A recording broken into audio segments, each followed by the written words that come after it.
Você está conosco, obrigado por você ter vindo. Eu gostaria aqui de apresentar o pastor José Valandro, muito simpático, muito agradável. Eu já ouvi falar muito do pastor e tive o privilégio de conhecê-lo pessoalmente. Ele vai falar de onde ele é, pelo sotaque você vai saber de onde ele é, a origem dele, que é fácil não perder o sotaque, mesmo tendo ficado aqui em Minas um tempo, né? Está misturado, então... Pastor, um prazerão, uma alegria te receber aqui, viu? Deus te abençoe. Obrigado. A igreja é sua, fica à vontade. Amém, obrigado. Vamos dar um aplauso ao Senhor pela vida dele? Obrigado. Meus irmãos, que prazer estar numa igreja que a gente sabe que está frutificando. E é muito fácil ver isso em ver um templo sendo construído, em ver o antigo templo ali sendo usado para obra social, em ver pessoas animadas, empolgadas, e um pastor que está afinado com Deus, querendo a cada dia avançar, crescer. Parabéns, pastor Cláudio. Vamos ler então Atos capítulo 17.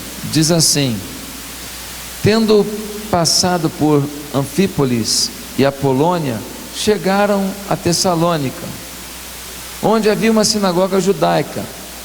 Segundo o costume, Paulo foi à sinagoga e por 3 sábados discutiu com eles com base nas Escrituras, explicando e provando que o Cristo deveria sofrer e ressuscitar dentre os mortos.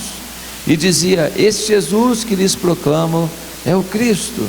Alguns dos judeus foram persuadidos a se unir e se uniram a Paulo e Silas, bem como muitos gregos tementes a Deus, e não poucas mulheres de alta posição. Mas os judeus ficaram com inveja, reuniram alguns homens perversos dentre os desocupados, e com a multidão iniciaram tumulto na cidade. Invadiram a casa de Jason em busca de Paulo e Silas, a fim de trazê-los para o meio da multidão. Contudo, não os achando, arrastaram Jason e alguns outros irmãos para diante dos oficiais da cidade, gritando: esses homens que têm causado alvoroço por todo o mundo chegaram aqui. E Jason os recebeu em sua casa. Todos eles estão agindo contra os decretos de César, dizendo que existe um outro rei chamado Jesus. Ouvindo isso, a multidão e os oficiais da cidade ficaram agitados. Então receberam de Jason e dos outros a fiança estipulada e os soltaram. Logo que anoiteceu, os irmãos enviaram Paulo e Silas para Bereia. Chegando ali, eles foram à sinagoga judaica. Os bereanos eram mais nobres do que os tessalonicenses, pois receberam a mensagem com grande interesse, examinando todos os dias as Escrituras, para ver se tudo era assim mesmo. E creram muitos dentre os judeus, bem como dentre os gregos, um bom número de mulheres de elevada posição e não poucos homens. Quando os judeus de Tessalônica ficaram sabendo que Paulo estava pregando a palavra de Deus em Bereia, dirigiram-se também para lá, agitando e alvoroçando as multidões. Imediatamente os irmãos enviaram Paulo para o litoral, mas Silas e Timóteo permaneceram em Bereia. Os homens que foram com Paulo levaram até Atenas, partindo depois com instruções para que Silas e Timóteo se juntassem a ele tão logo fosse possível.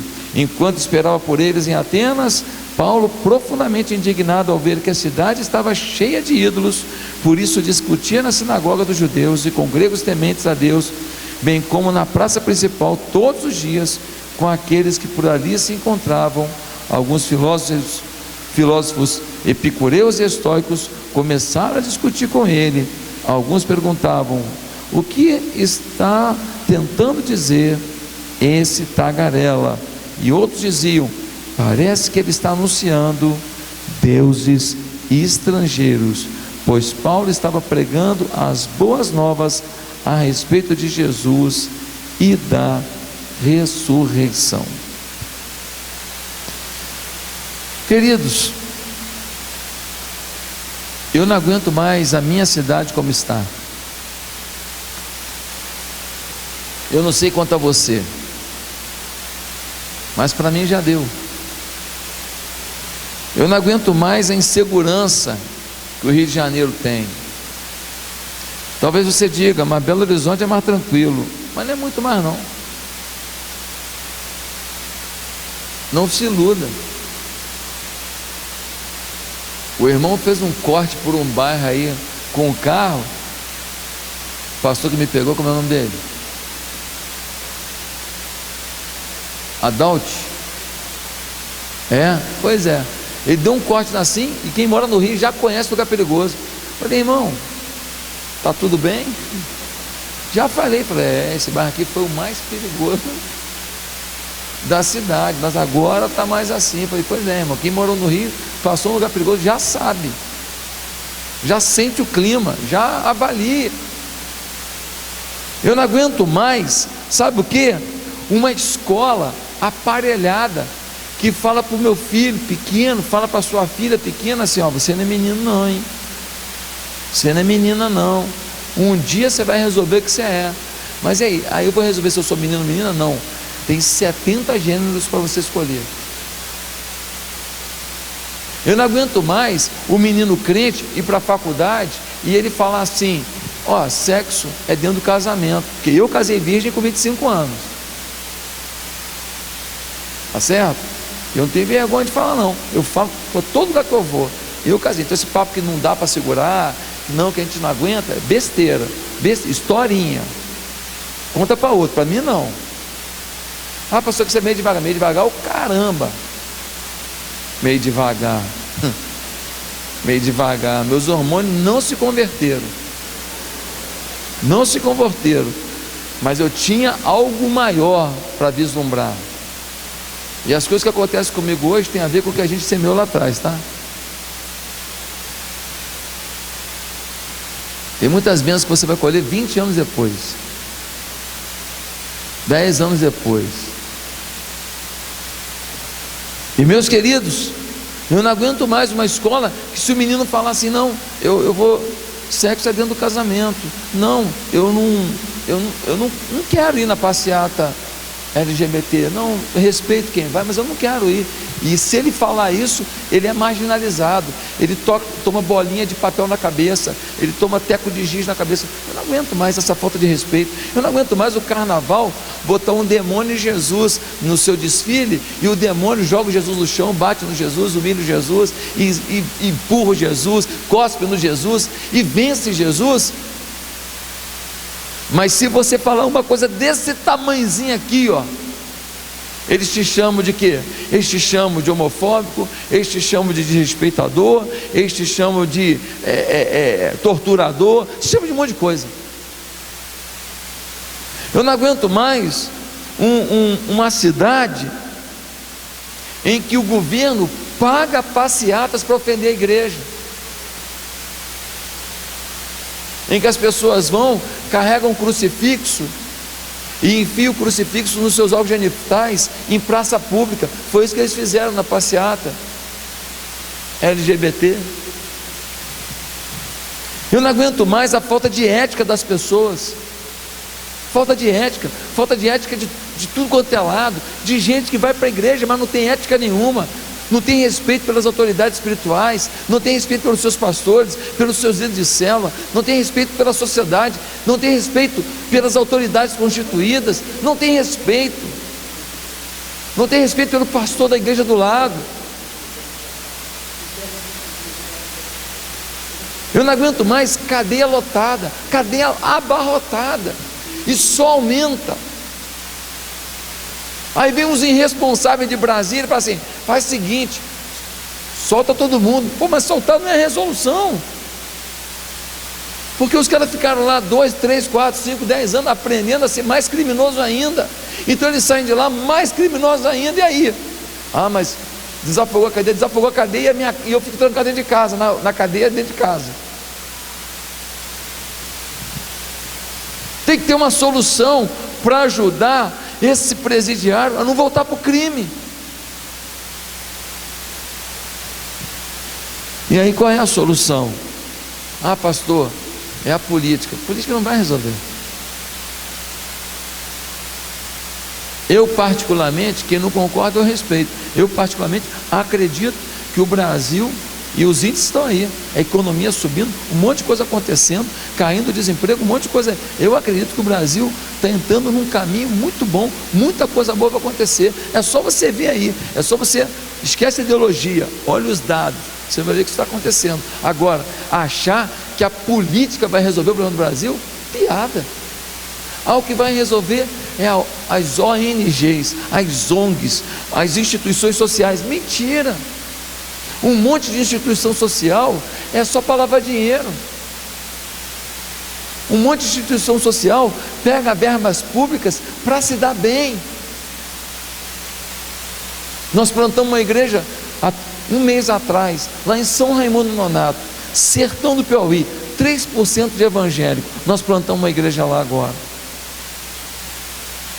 Nós estamos agora apaixonados pelo sertão. Nós fomos para o sertão, abrimos uma atitude de São Raimundo Nonato. Deixa eu te falar uma coisa, sim, com todo respeito, sabe quantas ONGs tem no sertão do Brasil, que é onde tem mais gente e mais gente pobre? Nenhuma. Estou falando de ONG estrangeira, desculpe, não é ONG brasileira não, ONG estrangeira, nenhuma. Sabe quantas ONGs estrangeiras tem na Amazônia? Cheia de pedra preciosa, de ouro, de diamante, de fauna, de flora, que os laboratórios internacionais ficam de olho. Sabe quantas ONGs estrangeiras tem lá? Centenas e centenas. Onde tem menos gente, mais ONG.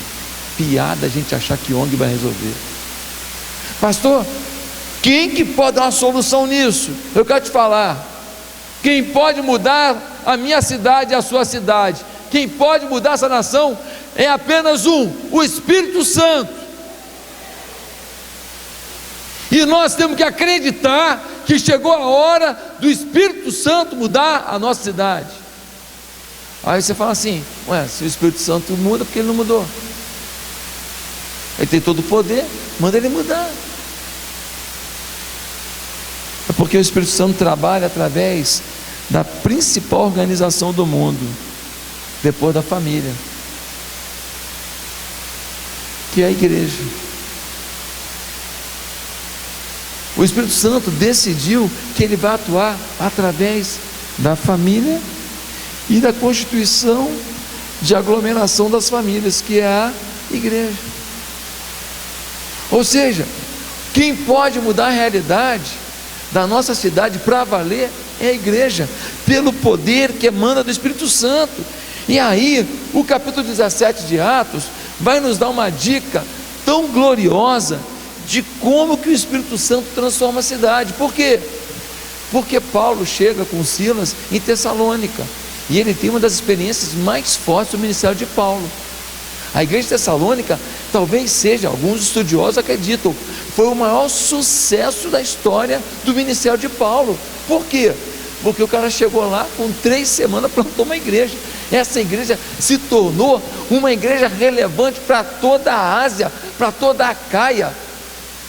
Aquela igreja se tornou uma igreja tão poderosa que um dia o Paulo mandou na carta a seguinte frase: aonde vocês chegaram, não me é lícito fazer mais nada, porque vocês já fizeram tudo o que pode ser feito. Vocês são um modelo para todas as igrejas da Ásia. Olha isso, imagina, a gente recebeu agora uma carta do Paulo, e o Paulo não rasga a seda para ninguém. O Paulo não é um cara assim, ô meu queridinho, não. O Paulo é um cara que corta reto. Se tiver que falar, fala na cara. Se tiver que acontecer, vai acontecer. E ele diz, olha, vocês são um modelo, vocês são incríveis. Uma igreja plantada com 3 semanas, irmão. Essa igreja mudou a história. E debaixo de perseguição, tanta perseguição que Paulo, ele tem que dar no pé. Por quê? Porque os judeus revoltados com o crescimento do evangelho em Tessalônica vêm para pegar Paulo. Ele dá no pé, junto com Silas e os outros, ele foge para Bereia. E ele foge porque o negócio ficou ruim. Mas aí, olha o que acontece. Eles vão na casa de um irmão chamado Jason. O Jason tinha recebido o Paulo. Chegar lá, cadê o Paulo? Paulo está aqui não. Ah, não está não, vou levar você. E aí a frase é muito forte, assim: estes que têm alvoroçado o mundo, chegaram até aqui. E eles levam o Jason, e falam para o Jason: nós vamos te prender, nós vamos dar um couro, hein? Tu vai tomar um couro bonito, a não ser que você pague uma fiança. O Jason não fez nada, ele paga uma fiança para ser liberto. Aí o Paulo vai agora lá para Beré, começa a pregar, e o pessoal de Beré tinha um negócio legal: eles não comiam qualquer coisa que era dada para eles, não. Eles sabiam selecionar o alimento. Diz a Bíblia que tudo que eles ouviam, eles iam para as escrituras confirmar. Deixa eu ver se o profeta falou isso, deixa eu confirmar. O pessoal de Tessalônica fica sabendo que lá em Beré está tendo um avivamento. Sabe o que os judeus perseguidores fazem? Vão para lá, vão matar do Paulo. Aí eles falam assim: Paulo, está ruim para você, faz o seguinte, vai para Atenas e espera a gente lá, nós vamos fazer mais um trabalho aqui, eles querem você, nós te encontramos lá. E o Paulo vai para Atenas, e aí o Paulo chega em Atenas, e quando ele chega em Atenas, ele começa a ver uma série de coisas lá, ele começa a ver uma série de ídolos lá, e depois ele tem algumas discussões com os filósofos de lá, e ele apresenta Jesus Cristo. E o mais incrível é que em todos esses lugares por onde Paulo passou, a gente vê o poder de Deus. Agora, com quem que ele discutiu em Atenas? Atenas era uma cidade muito forte, era um grande centro cultural. Os estudantes das principais universidades lá de Roma vinham para Atenas para ter um choque cultural. E Paulo encontra com dois grupos fortes lá: os epicureus e os estoicos. Quem eram os epicureus? Os epicureus eram aqueles que acreditavam que a felicidade é a coisa mais importante, que você tem que buscar felicidade de qualquer maneira, que você tem que ir atrás do seu prazer. Será que tem epicureu na nossa sociedade hoje ou não? Hein? Será que os epicureus morreram? Gente, só muda o tempo, a história é a mesma. Agora outro grupo que estava discutindo com Paulo lá em Atenas, os estoicos. Esses acreditavam que a razão, o autocontrole era o grande segredo da vida, que tudo tem que ser racionalizado, que tudo tem que ter uma lógica. Mas só que é o seguinte, tudo tem que ter uma lógica, mas eles eram panteístas. Ou seja, a árvore, eles adoram a árvore, tudo é Deus. A árvore é Deus, o sol é Deus, o passarinho é Deus, a folha é Deus. Eles eram panteístas. Mas você vê, é um povo metido a racional, mas que consegue adorar um duende. Mudou alguma coisa? O tempo passa, o tempo voa. É a poupança Bamerinos, não. Quem lembra dessa propaganda do Bamerinos? Você tem mais de 40 anos, Deus te abençoe, glória a Deus. É bom saber que você também está na mesma fase que eu. Deus é bom. Gente, o tempo passa, o tempo voa, e as coisas são as mesmas. O que o Paulo enfrentou é o que a gente enfrenta. Por isso que Atos 17 nos mostra como que o Espírito Santo pode mudar a cidade, e nós podemos mudar. Eu vim aqui te dizer hoje que você pode mudar um pedaço dessa cidade, o outro muda outro pedaço, e quando a gente vai juntando os pedaços, a gente monta uma cidade transformada. Nós podemos fazer isso, nós podemos fazer, e quero te falar com toda clareza que isso é muito possível na sua vida. Pastor, então fala, como que o Espírito Santo transforma a cidade? Primeiro, a igreja precisa entender que o método principal do Espírito ainda é pela revelação das Escrituras. Nós somos na conferência MDA, eu sou apaixonado pelos princípios do modelo da MDA, mas deixa eu te falar, você precisa entender que se você souber tudo do modelo e você negligenciar a Escritura no seu ministério, se você souber tudo do modelo, mas não tiver conteúdo do teu povo, se você souber tudo do modelo, mas as pessoas não forem confrontadas com as respostas às perguntas que elas estão fazendo, porque às vezes a gente fala daquilo que ninguém está querendo saber. mas a gente negligencia as respostas que as pessoas têm. Algumas pessoas estão copiando um monte de igreja. Por quê? Porque lá tem um método. Qual é o método? Muita adoração, adoração, adoração, adoração, adoração. Eu sou fã de adoração, acho maravilhoso a adoração, mas deixa eu te falar uma coisa: é possível ter um monte de adorador no culto, num momento intenso, mas no dia seguinte nenhum deles ter a força para ler um versículo da Bíblia durante um dia inteiro. Aqui aqui o cara entra num transe, amigo, em casa, Netflix. Algumas igrejas acham que o método principal são revelações. Não, porque o culto da revelação, revelação. E tem crente, às vezes, de igreja boa, que vai atrás dos reveladores de plantão. Estou com medo desse povo danado. Estou com medo. Toda hora é escândalo com um revelador profissional. Revelação vem na vida de alguém que tem um ministério, que não é revelação, é o cuidado, é o pastoreio. A revelação é um sistema que Deus utiliza para potencializar aquilo que você já realiza em Cristo. Nunca vi, ele é o revelador, nunca vi isso dar certo, nunca vi. Tem uma obra social, tem um pastorado, tem alguma coisa acontecendo, e também tem suas revelações. Deus fala com essa pessoa, beleza. Agora, o profissional da revelação, eu estou assustado com o que tem acontecido. Mas não gosto de ficar falando não, porque não gosto de ficar lembrando coisa ruim não. Alguns acham que o método principal vai ser milagre, culto do milagre, tal, para milagre é bom demais, bom demais. Olha, eu acredito em milagre, mas acredito, se eu não acreditar em milagre, eu sou louco. Mas meus irmãos, a pessoa pode vibrar ao ver e receber um milagre, mas ela pode nunca querer uma vida santa. Ela pega o milagre e continua com aquela vida. O cara estava com câncer, a gente ora por ele, ele é curado, ele volta a fumar o mesmo cigarro que deu câncer para ele. Sim ou não? O que transforma o homem não é o louvor só, ou o milagre só, ou o ambiente da igreja, porque tem gente que gosta do ambiente da igreja. Pô, pessoal legal, pessoal que come muito, muita comida boa, muito bolo, gosta do ambiente, a alegria da igreja, aquele negócio, cumprimenta teu irmão, e aí meu irmão, pá, ele adora isso, mas ele não foi transformado. Só transforma o homem esse negócio aqui, ó.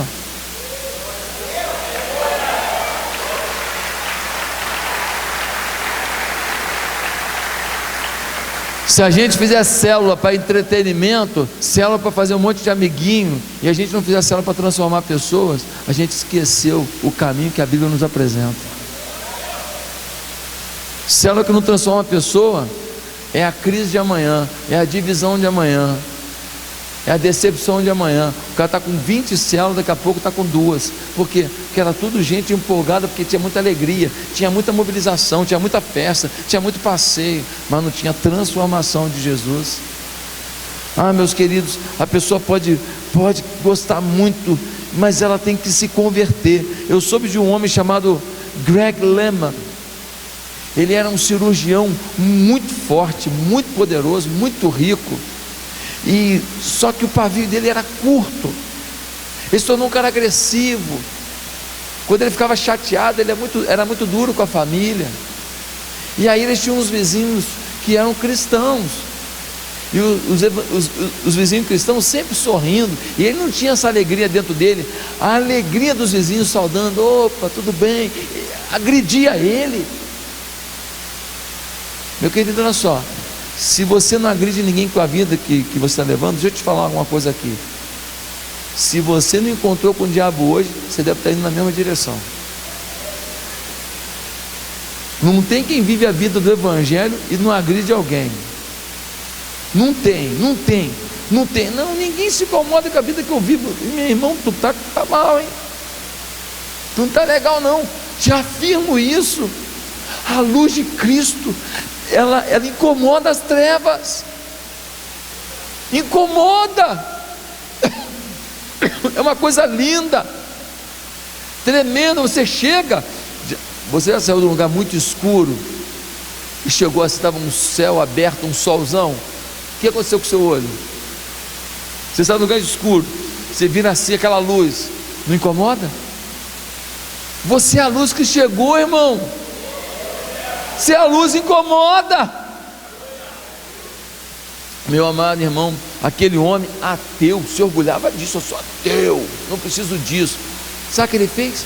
Começou a querer ler a Bíblia para poder confrontar os vizinhos. Foi lendo a Bíblia, até que ele se deteve no texto que falava da mudança de vida do apóstolo Paulo. E ele falou assim: caramba, esse cara perseguia Cristo e depois ele virou o maior promotor de Cristo. E ele descobriu que a única maneira disso ter acontecido é realmente Jesus ter ressuscitado.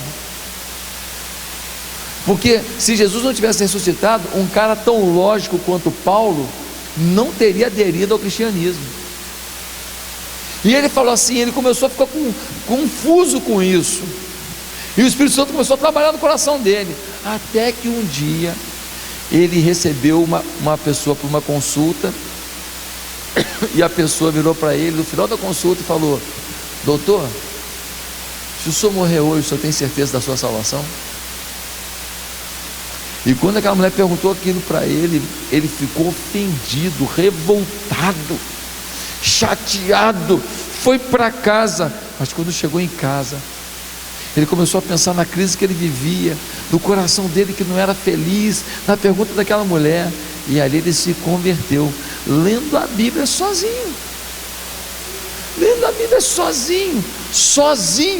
A Escritura transforma. Gente, eu soube de um homem que deu um Novo Testamento para um maconheiro.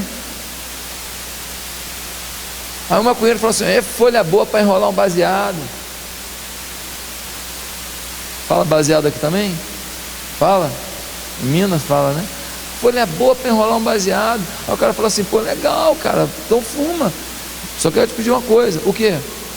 Antes de enrolar, tu pode ler a folha que tu vai enrolar o baseado? E aí que o cara é loucão, aí, tá bom. Ele pegava uma folha, lia, enrolava o baseado, fumava. Começou a fumar a Bíblia.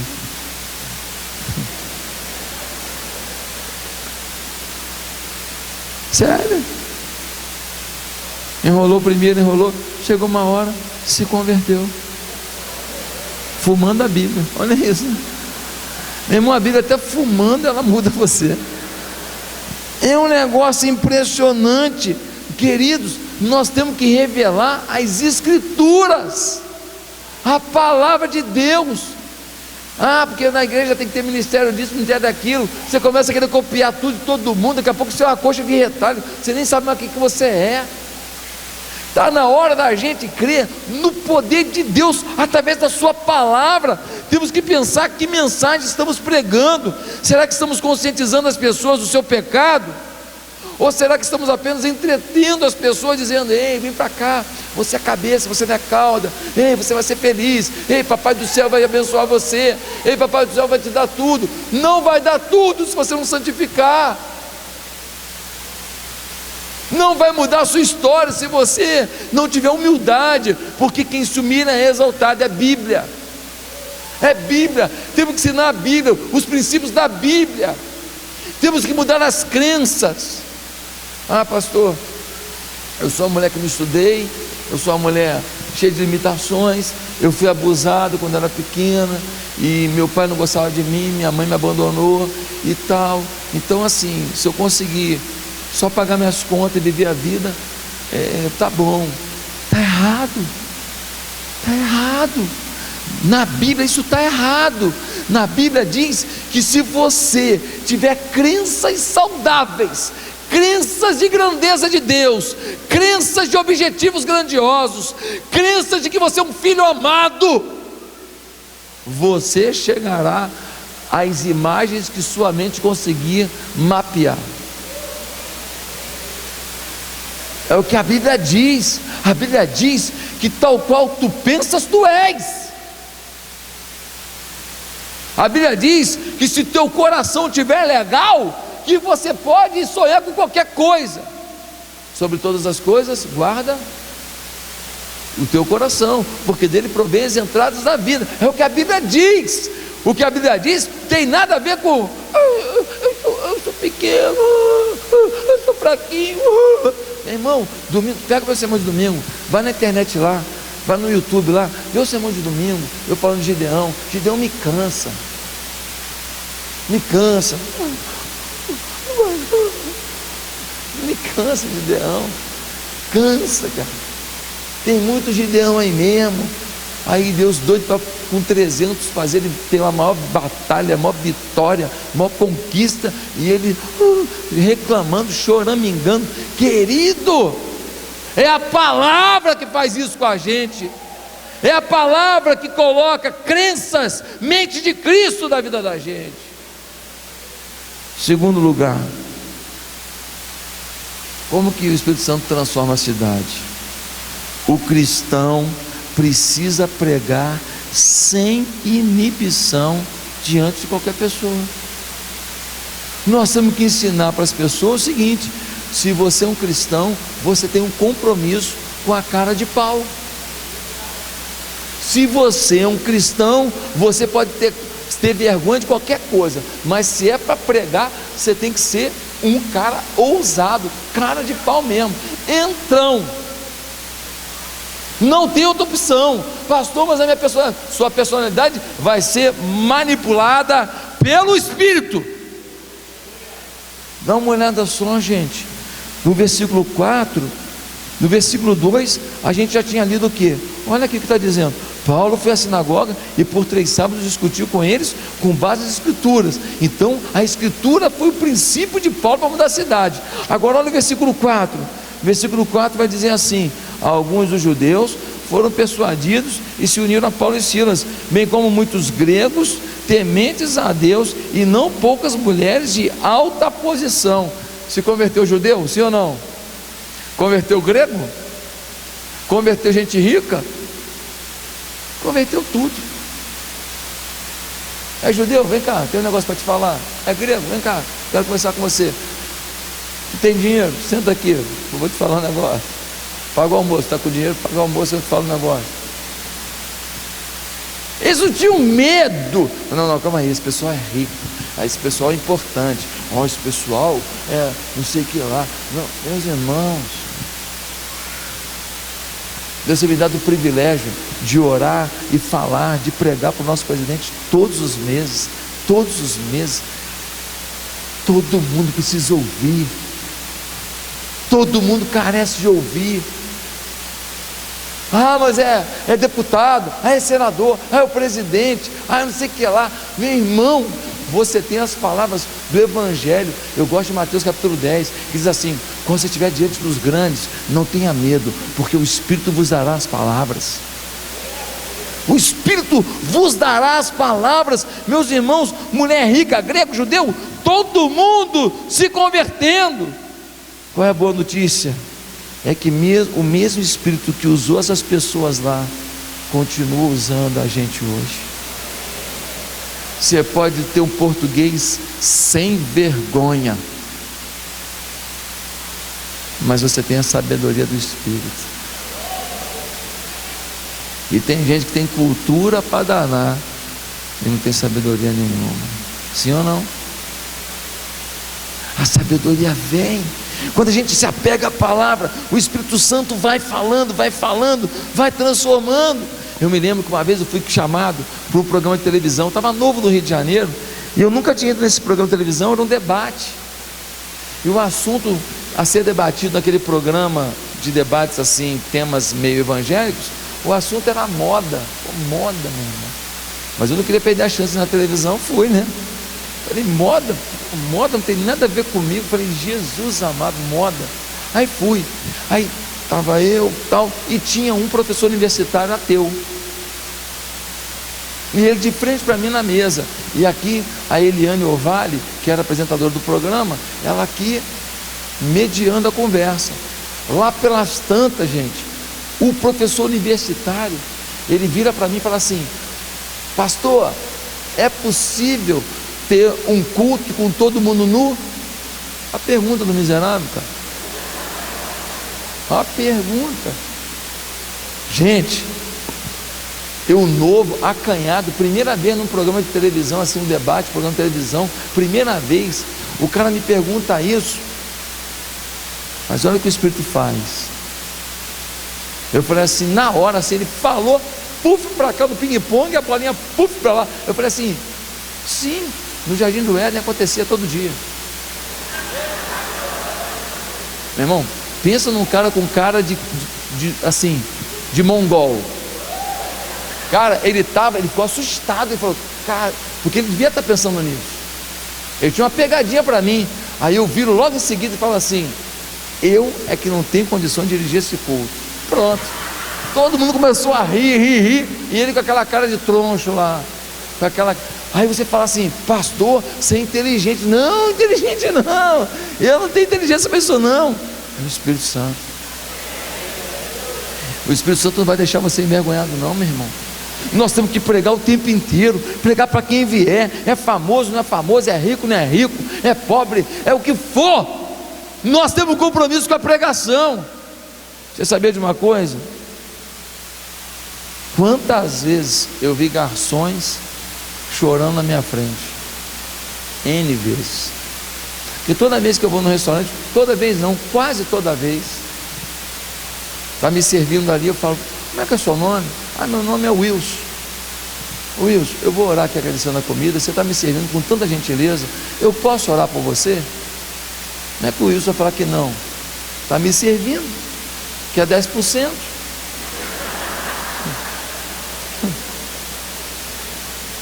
Aí eu viro para o Wilson: então, Senhor, muito obrigado por esse alimento tão cheiroso, eu estou ansioso para comer. O cheiro está bom demais, isso é maravilhoso, obrigado. E obrigado pela gentileza do Wilson de estar me servindo. Às vezes nem está tão gentil, mas eu dou uma moral para ele. Me servindo aqui, abençoa a família dele, muda a casa dele, mostra para ele o que o Senhor planejou para ele. Eu tenho certeza que o Senhor ama muito isso. Senhor, muda a história dele. Quando a gente acaba de orar, fica alguém chorando. Obrigado, moço, obrigado, moço. Cara, é maravilhoso saber que você deixou uma semente no coração de alguém que talvez passe despercebido, porque ele é uma central de pedidos, e de repente ele passou a receber. Meus amados e queridos irmãos, em terceiro lugar, como que o cristão, como que o Espírito Santo muda a cidade? O cristão precisa entender que se o Espírito Santo atua intensamente, internamente nos corações, ele se expressa externamente numa revolução. Isso é muito sério. Se a gente quer mudar a cidade, precisamos entender que se o Espírito Santo age internamente no coração, fora da gente, ele está a fim de fazer revolução. O Espírito Santo não tem esse papo de vamos mais ou menos, vamos de vez em quando, vamos ganhando aos pouquinhos. Não tem isso, gente. Dá uma olhada no versículo 6. A gente lê assim, ó, versículo 6. Contudo, não os achando, arrastaram jazem alguns outros irmãos para diante dos oficiais da cidade, gritando: esses homens que têm causado alvoroço por todo o mundo, agora chegaram aqui. Quando chega o evangelho, 3 semanas só na cidade, 3 semanas alvoroço, 3 semanas alvoroço. Irmãos, era para tudo quanto é bairro onde tem uma igreja, era para estar tudo alvoroçado. todo mundo assim, falando: caramba, tem um negócio acontecendo, tem um mover acontecendo, tem uma unção sendo derramada, tem gente orando e milagre acontecendo, tem gente sendo liberta da droga, assim, só ir lá, eles oram, acaba a droga, eu tenho que ir lá. Tem gente, o pessoal saía do presídio, vem tudo para as igrejas. Você entra na igreja, que eu vou na igreja, eles oram, acabou, nunca mais eu vou roubar ninguém, nunca mais vou matar ninguém, nunca mais vou estuprar ninguém, nunca mais vou assaltar banco, nunca mais. Tinha que ser assim, gente, tinha que ser uma revolução dentro da gente. Tem uma mudança no nosso coração, mas fora da gente não é mudança não, é revolução. Nós temos que ser tomados por essa visão. No versículo 16 e 17 diz que Paulo nem planejou pregar. Ele foi para Atenas, para quê? Para esperar os irmãos que iam vir. Ele está ali parado em Atenas, só esperando. Paulo, fica lá em Atenas, daqui a pouco a gente chega lá. Só que quando Paulo olhou para a praça de Atenas, ele viu um altar por Deus A, por Deus B, por Deus C, por Deus E, por Deus F. Lá até hoje tem praças em Atenas lotadas de deuses até hoje. E aquelas praças, ele começou a ver aquilo, e ele sabia que por trás daqueles deuses tinha paganismo, tinham rituais, tinham oferendas, tinha mutilações, tinha desrespeito ao Senhor, tinha falta de temor. Ele olhou para aquilo e falou: eu não aguento ficar aqui parado não, eu não aguento ficar aqui só esperando não vai dar não, vou começar a pregar. Ele começou a pregar, e prega, e prega, e prega, e prega. Lá pelas tantas, o pessoal fala assim: o que você está falando aí, linguarudo, ô tagarela? E eles levam Paulo lá para o Areópago, que era um local, é uma colina, de frente para essa praça cheia de deuses. E naquela colina, Paulo vai debater com eles sobre a sua fé. Meus amados irmãos, um bairro nos Estados Unidos era um bairro violento, toda hora crime, toda hora assalto, toda hora morte. Um grupo de senhoras velhinhas começou a orar: Senhor, o que está acontecendo no nosso bairro? Nosso bairro está violento demais. Senhor, mostra para a gente, mostra para a gente, mostra para a gente. Sabe o que Deus falou para elas? Vai para a porta daquele bar lá. Sabe o que era aquele bar? Aquele bar era onde os líderes das gangues se sentavam para beber, para fumar e para planejar os novos crimes. As velhinhas chegam na porta lá e começam a cantar e orar: Senhor, abençoa, tal. Um dos líderes dos bandidos foi lá e falou: ô senhora, que não é um lugar muito bom para a senhora ficar não, só não pode ir mais para o lado não. E como é que planeja crime com as velhinhas cantando louvor? Gente, atrapalha tudo, fica esquisito. E aí, oh meu filho querido, olha fulano, olha que dente lindo que ele tem. Nossa, meu filho se escovava o dente direitinho quando era pequeno, hein? Que coisa linda. Como é que manda embora a velhinha falando com esse amor todo? E elas falando: meu filho, isso aqui é que a gente sentiu de Deus, de vir aqui para ficar cantando e adorando a Deus nesse lugar. Você não repara não, a gente não está pensando em sair por causa disso. E eles foram lá para dentro. Como é que começa a fazer o crime, como é que começa a planejar as coisas e não consegue. E no outro dia está as velhinhas lá de novo, e eles marcaram um crime, deu tudo errado. E então, falando: meu Deus, essas velhinhas aqui. Ele vai lá falar com as velhinhas. Uma velhinha fala: meu filho, posso orar por você? E aquela velhinha falou tudo que estava acontecendo na vida daquele homem. E aquele líder, o maior líder do crime lá da região, ele aceita Cristo e muda a história daquele bairro. Sabe por quê? Porque um grupo de velhinhas falou: nós não estamos aqui só para receber, nós estamos aqui para uma revolução. Queridos, o que você vê nessa cidade que te ofende? Criança na rua? Eu passei hoje, vi uma mocinha, devia ter uns 17 anos, no viaduto. Me parecia que ela estava oferecendo o corpo dela para alguém. Hoje, por volta das 6 horas da tarde. O que te ofende? Meninas sendo prostituídas? O que mais te ofende nessa cidade? Violência? O que mais te ofende? As prisões lotadas de gente perdendo a esperança, saindo lá mais rebelde do que entrou? O que mais te ofende? Deixa eu te falar uma coisa: talvez o que mais te ofende é onde está o teu maior ministério. Talvez onde está o teu maior incômodo está uma grande revolução que você vai começar. Em último lugar, como que o Espírito Santo transforma a cidade? O cristão precisa da criatividade do Espírito para a sua abordagem ao mundo. Pastor, nós seguimos o modelo MDA. Sim, o modelo MDA, ele tem princípios, mas a aplicação disso na sua igreja vai depender de muita sabedoria. O Tadel lá é terça-feira, na minha igreja é domingo. Pastor Eibe agora faz domingo. Eu já faço há 5 anos. Por quê? Porque o pastor Eibe agora mora em São Paulo. Ele não mora mais em Fortaleza. A realidade em Santarém é uma, a realidade em Fortaleza é outra, a realidade em São Paulo é outra, a realidade no Rio é outra, a realidade num bairro de Belo Horizonte é uma, em outro bairro é outra. Nós precisamos aplicar esses princípios, mas nós precisamos cativar as pessoas, fazer eventos de colheita que tenham a ver com a realidade das pessoas, fazer dinâmicas, fazer musicais, coisas que tenham a identidade das pessoas, que falem as pessoas. É a mesma coisa que você querer botar, por exemplo, um forró arretado, no centro de São Paulo, lá no meio de um lugar de hip hop. Ninguém vai parar para ver. Ninguém. Naquela área de São Paulo é hip hop, amigo.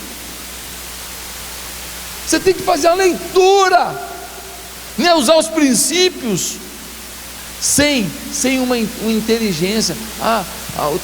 O Tadel é terça, tá, mas de repente para você ficar ser melhor na sexta, de repente vai ser no sábado, de repente vai ser no domingo. Como você vai fazer isso?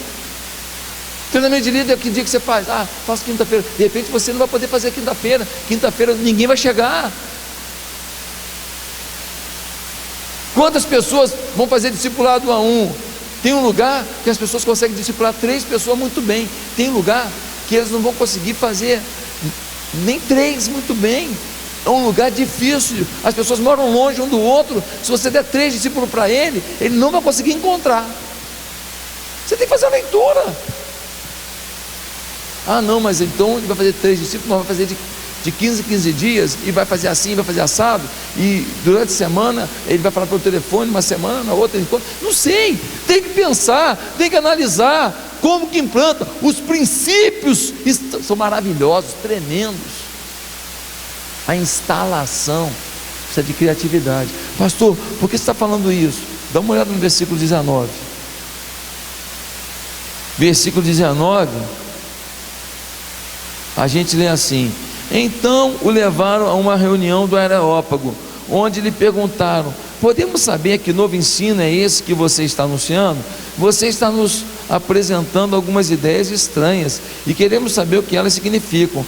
Todos os atenienses e estrangeiros que ali viviam não se preocupavam com outra coisa senão falar ou ouvir as últimas novidades. Então Paulo levantou-se na reunião do Areópago e disse: atenienses, vejo que em todos os aspectos vocês são muito religiosos. Fez um elogiozinho, né? Fez um elogiozinho. Pois andando pela cidade, observei cuidadosamente seus objetos de culto e encontrei até um altar com a inscrição: ao Deus desconhecido. Ora, o que vocês adoram, apesar de não conhecerem, eu lhes anuncio. Gente, deixa eu explicar. Olha a criatividade de Paulo. Tinha um monte de altar: ao Deus A, ao Deus B, ao Deus C, né? Zeus, Afrodite, Vênus, um monte. Mas tinha um altar escrito assim: ao Deus desconhecido. Por quê? Tinha tido um surto de uma doença muito grande anos antes naquela região, e o surto de repente acabou. Alguma coisa aconteceu que de repente as pessoas foram curadas, e eles fizeram a interpretação: algum Deus agiu. Mas qual foi? Como eles não sabiam que Deus era, eles ficaram com medo de não adorar esse Deus e passar vergonha. O Deus ficava chateado com eles e puni-los depois. Então o que eles fazem? Eles fizeram um altar ao Deus desconhecido, para que se esse Deus dissesse: eu curei e vocês não fizeram homenagem para mim. Fizemos, está aqui, ó. Só não sabia seu nome ainda. O Paulo vira, está todo mundo gritando com ele: o tagarela, falando bobagem aí, que está falando o que e tal. Ele fala assim: senhores, olha só, eu vejo que vocês são religiosos. Fez um elogio, olha a inteligência. Você quer conversar com alguém que já chega criticando? Não, chega elogiando. A pessoa pode estar cheia de patuá, cheio de objeto de macumbaria. Vejo que a senhora é muito religiosa. Elogio, não é um elogio sincero? Vejo que a senhora se prepara para prestar culto daquilo que a senhora acredita. É mentira? É mentira? Não, a pessoa está toda enfeitada, com roupa, com brinco, com coisa na cabeça, com tudo, não é? Você tem como elogiar, já quebra a resistência. Aí ele fala assim: gente, eu passando pela cidade, eu vi que vocês têm alguns deuses, inclusive eu vi um altar ao Deus desconhecido. É desse aí que eu queria falar, porque eu conheço. Todo mundo falou assim: mas calma aí, quem é? Tem um tempo que está querendo saber quem é. Você sabe quem é? Parou todo mundo. Aí Paulo vai e prega e fala de Jesus Cristo e diz que ele é o Messias. Aí um monte de profeta, um monte de filósofo se converte. Gente resistente, gente do saber, gente da técnica, gente da razão se rende, porque ele teve criatividade. Gente, o Espírito Santo é criativo. O Espírito Santo tem uma saída para cada uma das nossas necessidades. O Espírito Santo tem uma saída para a gente falar de Jesus para cada pessoa que a gente conhece. O Espírito Santo tem alguma forma dessa igreja aqui fazer em 10 anos, fazer em 1 ano o que faria em 10. Esse é o Espírito Santo. E aí, queridos, eu quero te falar de um missionário que eu soube, que ele estava fazendo um monte de reunião com cachorro quente lá no interior do Nordeste, lá no interior da Bahia. E ele estava fazendo um monte de reunião com cachorro quente, cachorro quente, cachorro quente. E aí um dia alguém perguntou: rapaz, mas que tanto cachorro quente é esse que você compra? E aí descobriram o seguinte: ele passava num campo de futebol dos meninos lá, ele passava num lugar onde tinha um monte de senhora fazendo tecelagem, onde ele passava assim: mas ó, vai ter uma reunião para a gente comer um cachorro quente em tal lugar hoje à noite, vocês não querem não? As pessoas iam para comer o cachorro quente. Quando chegar lá, fala assim: ó, antes do cachorro quente, só queria falar um negócio aqui. E ele falava de Jesus, e depois ele dava de graça cachorro quente. Os meninos da minha igreja ouviram isso. Aí eles foram lá numa das favelas mais violentas do Rio de Janeiro, Cidade de Deus. Chegaram lá, falaram assim: fulano, tinha um menino da nossa igreja que é da Cidade de Deus, falou: avisa para os seus amigos todos que a gente vai ter um negócio de pizza aqui. Aí nós compramos um monte de pizza, um monte de pizza, pizza barata, né? Mas um monte, e levamos 145 jovens para comer pizza de graça. Gente, a pizza já está aí, é o cheiro, mas me dá 10 minutos aqui antes da pizza. E falaram de Jesus, e mais de 30 jovens aceitaram Jesus. Irmãos, nós temos que usar a criatividade a favor do reino de Deus. Eu quero terminar perguntando: como é que a gente vai ter criatividade? Como é que a gente vai fazer para atingir essa juventude que está sendo enganada pelo comunismo? Estão ouvindo mentira, não funciona. Não funciona. Como é que nós vamos conversar com eles? Agredindo? Eles estão ouvindo besteira dos professores há muitos anos. Já deve ter gente aqui chateada comigo já. E eu não vou discutir com você, não me procure depois. Eu estou com o microfone, me respeite. Eu não vou discutir com você. Só estou te falando que é mentira. Se não quiser acreditar, paciência. É mentira, é mentira. que muda a vida do homem é Deus. E o comunismo, um dos princípios do comunismo é o ateísmo. Toda filosofia comunista, o fim dela é o fim da fé. Você não sabe disso? Vai ler. Como é que alguma coisa que diz que Deus é o ópio do povo pode ser atendido? Nós temos que ter amor por eles, explicar para eles o caminho da verdade, e não simplesmente falar assim: essa molecada não tem mais jeito. Não tem jeito. Como é que nós vamos falar com a geração funk? Como assim, pastor? É uma galera que está acostumada a ir para o baile e produz encenação sexual o tempo inteiro, gesticula, remexe. É uma cultura da sensualidade absurda. Por isso que a menina está grávida e pergunta: quem é o pai? Não sei. Eu acho que é um que estava com o tênis amarelo. É sério. É sério. É triste demais. Como nós vamos abordar essa geração que absorveu isso como cultura? Olha só, não tem nada a ver com cultura e imoralidade. Ritmo é uma coisa, imoralidade é outra. Chamar uma mulher de cachorra, e todo mundo chamou, e ninguém falou que ofensa. Ninguém falou. Quando a igreja fala, tudo é ofensa. Só as cachorra, pum, pum, pum. Foi ou não foi? Eles podem chamar uma mulher de cachorra. Você acha bonito? Ah, é cultura. Cultura? Cultura? Como nós vamos falar com essa geração? Nós vamos amá-los ou nós vamos rejeitá-los?